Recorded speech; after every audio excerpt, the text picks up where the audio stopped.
Welcome to BizTV's Beyond the Brand. I'm Kelli Phillips. My guest today is Barb Stone. She's the author of So Much to Drool About.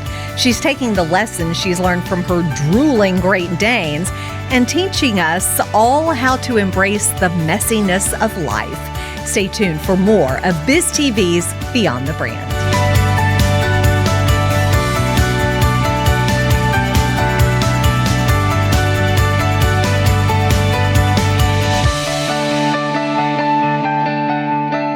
After a 25-year career as a manufacturing executive, she traded the boardroom for the wisdom of the Great Dane to become a specialist in resilience and positive psychology. As a TEDx speaker and the award-winning author of So Much to Drool About, she uses the stories of her 4 gentle giants to teach us how to embrace life's joyful messiness. Please welcome Barbara Stone to the show. And Barbara, before we get started, I really want to talk about your Great Danes. But before we get started, I want you to tell the audience a little bit about you and your life and what led you down this path to where you are today. Thanks, Kelli. One of the things is as you stated, I've been manufacturing for 25 years, and I had been really kind of like hitting my head against the wall, climbing ladders, doing the thing that you're supposed to be doing. And I finally said, there's got to be more to life than the ladders and the money. And so I started studying resiliency, positive psychology, got involved in John Maxwell coaching. And that's what led me to saying, I want to explore this a little bit more, because I realized that as a senior leader, I was a coach. So I started pursuing my coaching classes, got myself certified in a couple of different lanes, and I opened up my business and decided that I was going to do that. And that's what I do now. I work with individuals, I work with companies, I work with business leaders to be able to help them get to where they need to go. Because I truly believe we all need guides to guide us from there. So that's how I got here. But then along the way, there's always something more coming up, like let's try the TEDx talk. Did that. And then I realized that through doing all my blogs and all the things that I was learning in my life and then helping my clients, I had a book in me. And so I started working on developing this book, and it's So Much to Drool About. So it's about lessons living large, and it's about us learning through the eyes of the Great Danes. Now, I know there were a few little road bumps in your personal life. Did that also help make that transition a little clearer for you? Yes. I mean, when I was in my 30s, I became a widow, and I've had issues, health issues. And I recognized that I really wanted to be more resilient, and I really wanted to take care of myself, and I wanted to help others. And that's really, finally, I ended up saying, I want to try this. And trust me, the first year that I did this, I wanted to run back to something that was really very familiar with me. Something safe. And putting myself out.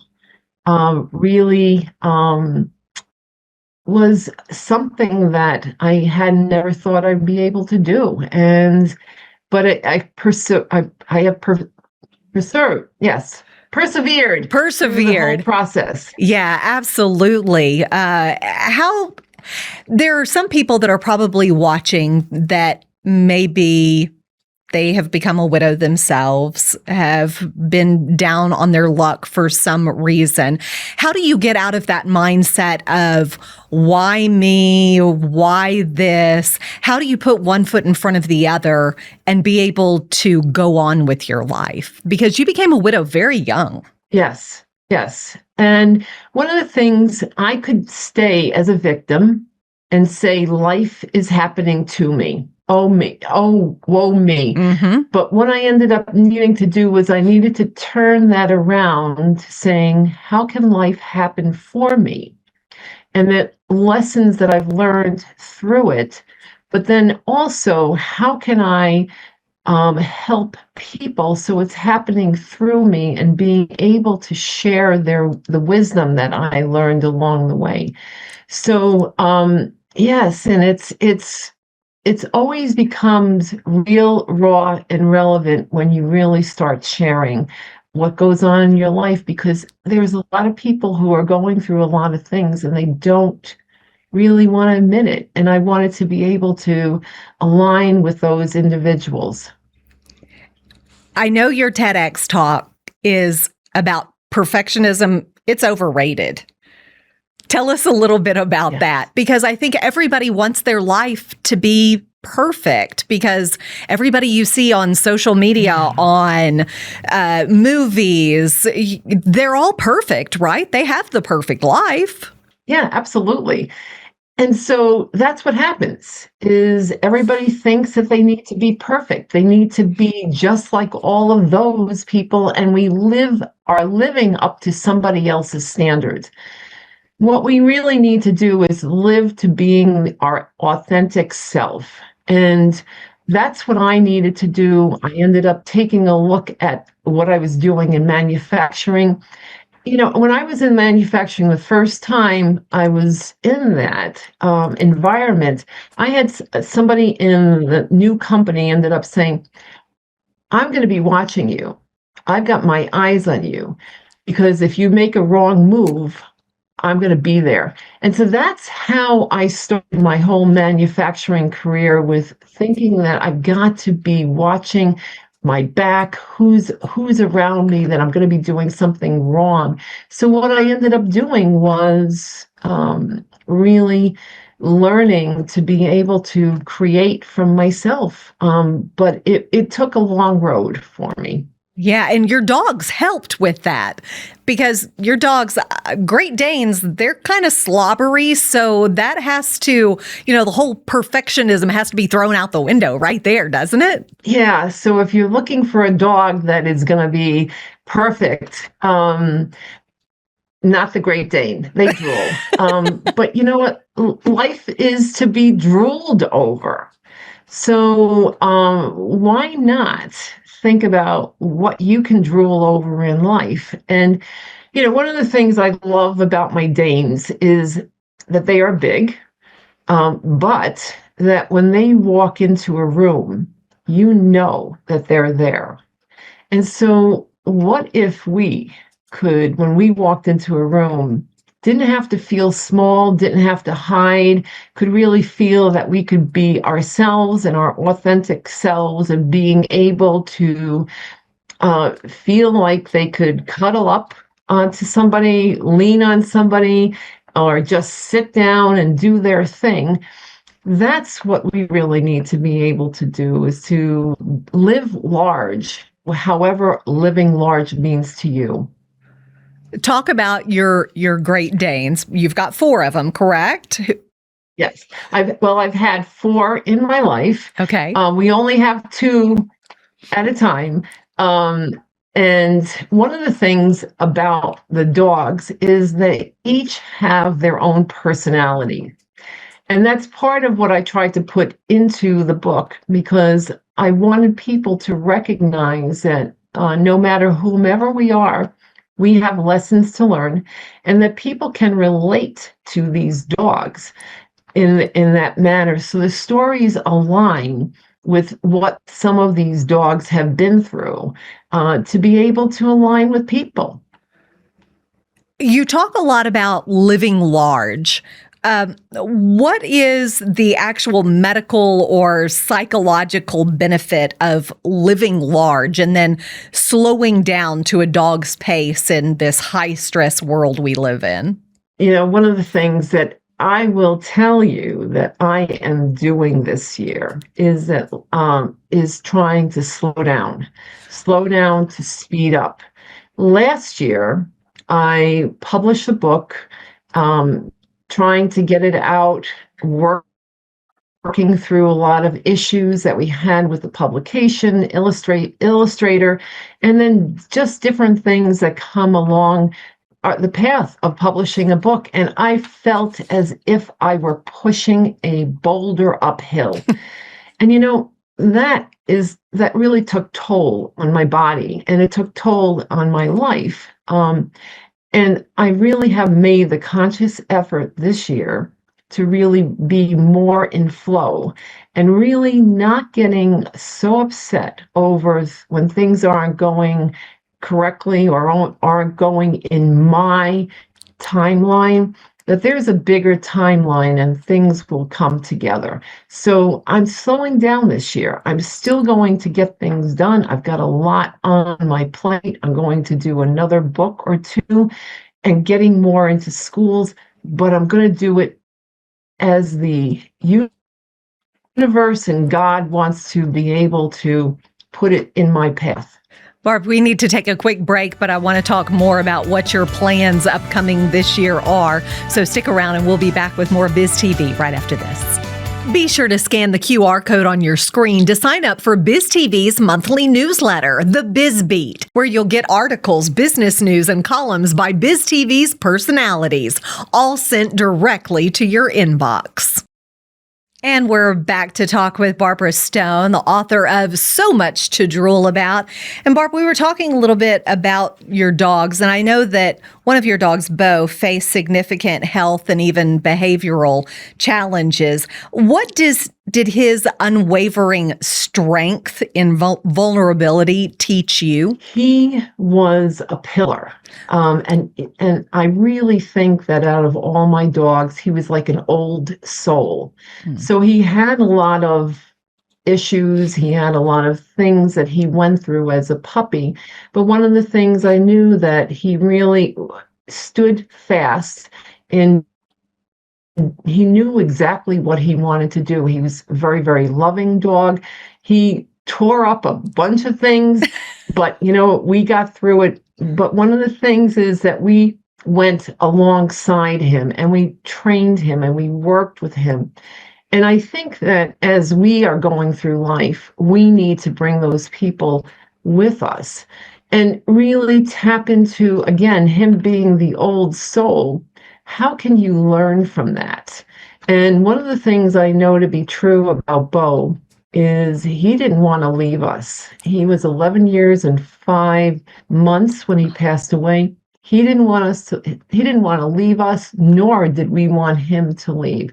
But one of the things is keep in mind that we need to have the guides around us to be able to help us through difficult situations. And that's what we did for him. And that's what he did for us. Now, I know that you coach executives and boards alike. How do you bring all of that dog wisdom into helping other executives and boards? One of the things I've trained in ORSC, trained in CPCC, to be able to help these individuals and teams moving forward. But one of the things I truly believe in, no matter who you are as an executive or you're sitting on a board, the first thing you really need to do is really take care of yourself.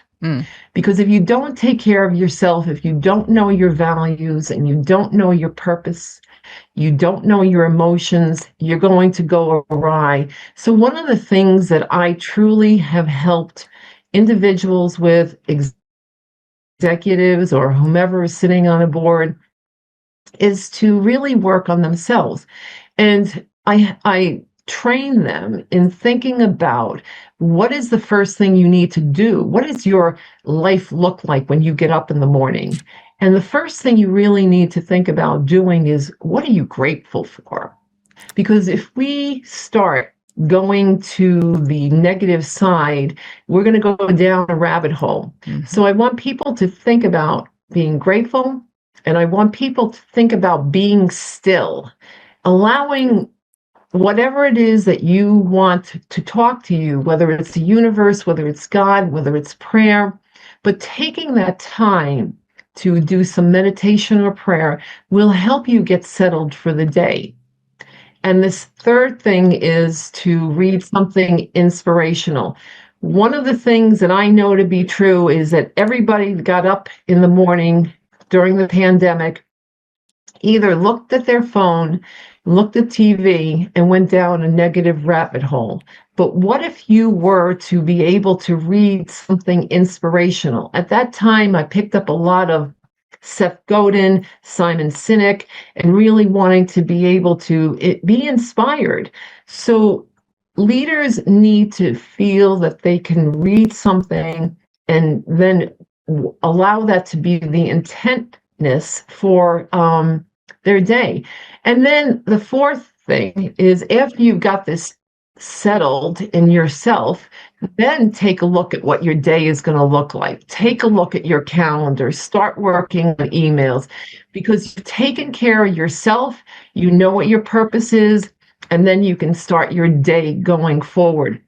And the reading part of it, that's part of the reason that I wrote the book. So much to drool about, Lessons for Living Large, because there's a lot of lessons that we can learn through the eyes of the Great Danes that we can apply to our everyday lives. So, Barbara, who is your book for? Is it just for executives and leaders, or is it for anybody? Well, I say to everybody that it's for people, individuals, kids from 4 to 104. I have friends who are reading to their 4-year-old granddaughter. And then I had a person who was 100 years old. She loved it. She was one of my mentors in my life as far as community. And she just loved that. One of the things is that, yes, it is for everybody, but I'm also working on a book that's going to take some of these stories and put them for schools, for younger children. And then at the same time, I'm wanting to ask them questions, because a lot of this, what's in the book, is social emotional learning. That's the SEL. That's what what they're teaching in schools and what is needed in schools to really be able to think about. It's emotional intelligence. It's thinking about yourself. It's self-management. It's relationships. It's relationship management. And then they add a component of problem-solving skills. So, it's lending itself to that. So I'm going to think about, I'm pursuing to be able to get more into schools, because schools, kids need this. Probably more so today than in many, many years. Yeah. They need this. For 2026, you talked about another book and some other things. What do you have on the horizon? I'm planning on finishing this book for younger people. And then we have more stories to tell through the eyes of the Great Danes. So there'll be like a Drool number 2 will be coming out at the end of the year. But right now, what I'm really wanting to do is spread the word about Drool, because Drool is to savor life, to savor where you're at. And that's what dogs do. They look at the food, or they want to see other dogs. They start drooling. So what if we were to drool over our lives, finding the good things that are in our lives that we want to grow and expand? Because the good appreciates what is working. What is positive will build on that positive base. So I want to spread the word about Drool, what's working, and allow people to really savor about life. Drool and savor it. If people don't have dogs, will they still understand the book? Will they get the message? Oh, absolutely. Because there are so many different stories and so many different situations. One of the things that I do is I go into book clubs, and I will have individuals just at random open up the book and point to a page either on the left or the right. And what happens is I'll have them start talking about it. And all of a sudden, it's like, wow, we can really relate to this. Because I truly believe that there are things that will come to us, and if we really just look at it, it will be there. And the message from these stories to these people have been amazing. And then what I do is I end up asking the individuals to turn to their neighbor and talk about the stories that they pointed to and how did that really impact them. And it's just amazing to see what happens. And they light up. And then, of course, then they want to buy the book. That's what we're looking to do. But most importantly, I want people to be able to use this book at random. And you can read it from cover to cover, but what it's really meant to be used for is an inspirational at the moment that you need it. And so many times people go, oh my gosh, Barb, this is just amazing. I opened up to this page. This really spoke to me. And it's not like it's anything special, but what it is it's a common issue that we all go through. And people need to feel that it's really speaking to them, and this is speaking to them. How do folks find your book, Barb? They can go to, of course, Amazon, and also Barnes & Noble. It's available in paperback and hardback.